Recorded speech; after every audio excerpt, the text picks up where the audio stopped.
Jean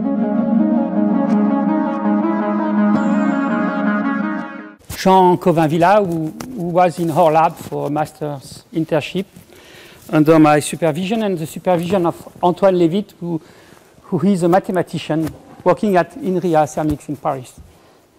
So I guess that you all know that our Hamiltonian, our favorite Hamiltonian, is made of 3 parts. The kinetic one, which varies like the number of plane waves when you apply it. The local part, which varies like number of plane waves times the logarithm of number of plane waves. And the non-local part, which varies as the number of projectors, non-local projectors, times the number of plane waves. And the typical values for a relatively large system is 10 to the 5 plane waves and projectors between twice the number of atoms and 32 the number of atoms, depending on whether you are working on hydrogen or plutonium, we'll see. So DNL, the non-local operator, is the bottleneck when you increase the size of the system. So you all know the expression of the non-local operator, projector times Dij times another projectors, and which is expensive to compute. What is expensive to compute is that projection of the wave function onto the non-local projector. And this is done in the plane wave space in Abinitov, in the so-called non-loop routine. And this is, of course, not a new idea, but as the projectors are localized, of course, everybody thinks to compute them in real space to take benefit from this localization. But this is not so simple, because psi is only known on a coarse grid, very coarse grid, especially in PAW. So this is not so simple as to compute a 3D integral. And also, this integral will not be the correct one, because P, when you compute it in plane waves, and you want to get the same results in the real space as in the plane wave space, P is limited in frequency. So sum of P R psi R is not equal to sum of PG psi G, because of the famous aliasing problem. So people working on FFTs or signals know this aliasing problem.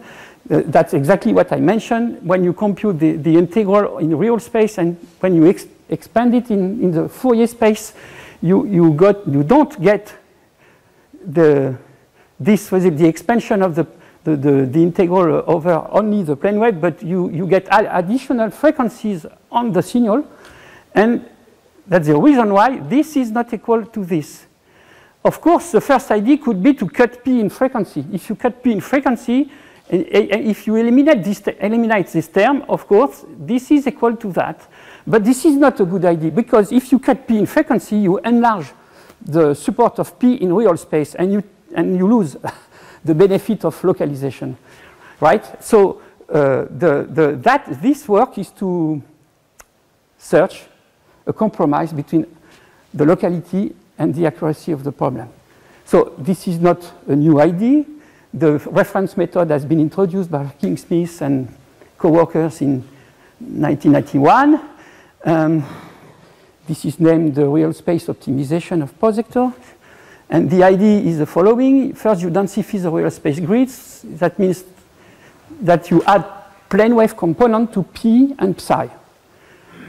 Your psi is cut up to E cut. Your P is cut up to E cut, and you add component to both. And you put 0 in the wave function, so that this is equal to these two sums are equal. This term is 0 because psi is 0 between E cut and another cutoff. And that means that you can do what you want with P. And why not optimize it to reduce its support? And that's the spirit of this method. And you optimize this component of the P projectors in order to reduce the support of the projector. There is a small way to represent that. You take this very localized projector in green, sorry. You cut it in reciprocal space, and you get the blue curve. and then you optimize, like I explained, between a cutoff and another one, and you get the red projector, and you see the support has been re-localized. So the method, first you fix P, you set P equals 0, you fix P up to E cut, you set P equals 0 above a given G max different E cut, and so if you cut your P, you enlarge its support, and then you optimize P between E cut and G max square. Okay, and it can be solved via a least square problem. And the graph is not very visible, but if you don't optimize P, you get some oscillations, and after optimization, you get a P which is more soft. So that's what we have started to implement in Abinit. It's not new, it's done in other plane waves codes, but it was not done in Abinit. So it was time to do that. And we have done that, and of course we have thought how to improve it. So a few papers propose improvement of the method, and we have another proposal to improve the method. So if you compute the error between the exact projection of psi over P, this one, you project psi over the exact P on the entire support, minus the optimized projector onto psi on the new support of P.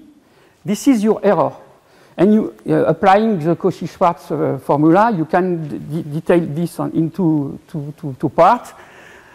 So you have the exact projection of the exact P on the entire support minus the optimized projectors times psi on the exact initial support, and plus the optimized projectors on the initial support minus the optimized projectors on the enlarged support. So you have two terms, and in the King-Smith method, they do not consider this term. So they add the constraint. So the idea is to relax one constraint to have better optimized P. We have begun to do that, but this is not finished. And we have some ideas because we have to know the frequency distribution of the psi. I don't have time to go into details, but we can add a model frequency distribution of psi to that. And the idea is to have a criteria that allows us to better optimize P. Okay, we have done that in Abinit. So, of course, we have modified the non-loop routine. We have changed, we have implemented everything in real space. We have changed two data structure, so it's hidden for the other developers. We have checked that we got exactly the same results, and as you can see, of course, we lose some precision, and that's normal because we cut the projectors. So the idea is to control this precision of the projection. So that's in the to-do list. We want to add the precision control. We want to add parallelism. There are several levels of parallelisms. We want to, of course, to implement forces and stresses, and have a smart way to implement that. Because to have the projector in real space, the wave function in real space, we have to perform a Fourier transformation, and we do that already for the local operator. So the idea is to group the two inside the same routine and making exactly the same number of Fourier transformation as today. And our target application is, of course, the molecular dynamics, which does not need high precision on forces and stresses. That's it.